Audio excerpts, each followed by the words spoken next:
Hi guys, in this video tutorial I will talk about the Formik package. So basically the Formik package helps us to create the forms efficiently in the React applications.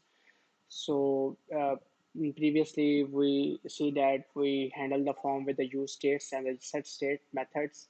So now we will not gonna take that anymore. So with that Formik package you can easily build the complex and simple forms as well. So for the Formik, you will have to go to the formik.org website and then click on the get started. And then here you will see that the npm installation command. So copy that command and then basically install that package on your React application. So I have already installed that Formik package. You can see that in my package.json file. I have the package called the Formik, which is the latest version, that is 2.4.2. So what I'm gonna do is basically build a form in my React app. So I'm gonna go to the app.js file. So right now I have simple h1 tag with the text called contact form. So right now it's rendering there. So in order to create the form, we basically take three uh, uh, three hooks from the Formik package that I have already installed. So what I'm gonna do, I will write import, and I'm import first. I want to import the Formik itself, and then the form and the field from Formik. That's it. So now what I'm gonna do is basically initialize the Formik, write the Formik tag, and close that. So we have the Formik open tag and the Formik close tag. So inside that, I'm gonna take the form tag and also close that tag as well. So inside that form tag, basically I'm gonna make the fields. So I will take three fields. The first one is the name, second is the email, and the third is the description.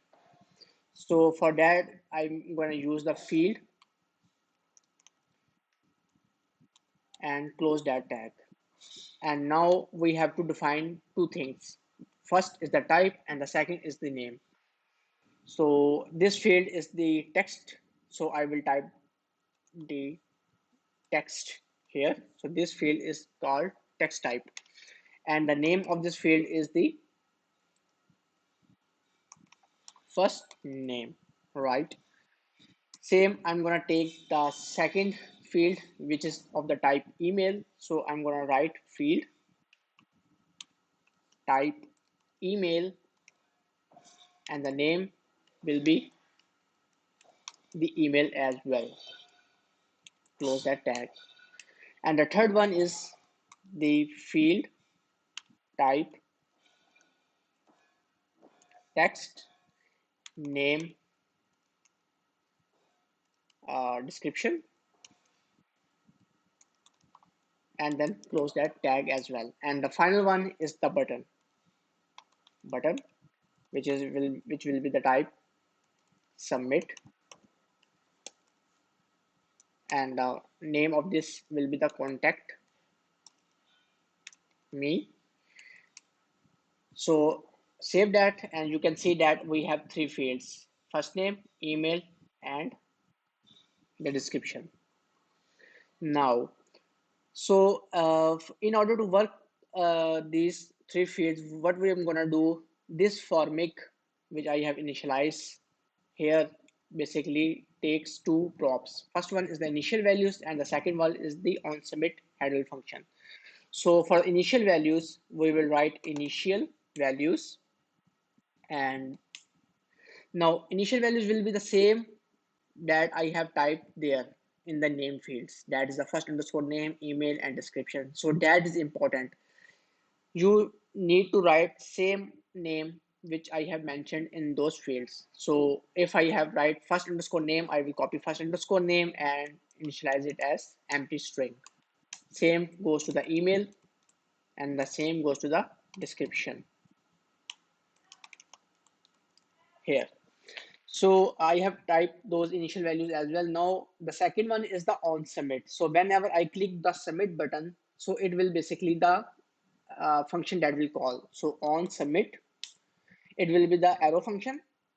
So the arrow function will be like this, and this will take the values, and I will simply gonna alert those values. Save. So now let's go and test that form that I have created. So write first name. I have the error here. So first we will need to resolve that error. So it will basically showing that the first underscore name is the undefined. So let's check about what kind of error is this. So in the initial values, I have the first underscore name, which is the same like this. Okay. Uh, so I'm going to test that. I will write the first name, then the email address and the description. So I will click on the contact me. So you can see that. So it will basically come in the alert box. So it's basically showing object. So let me resolve that quickly.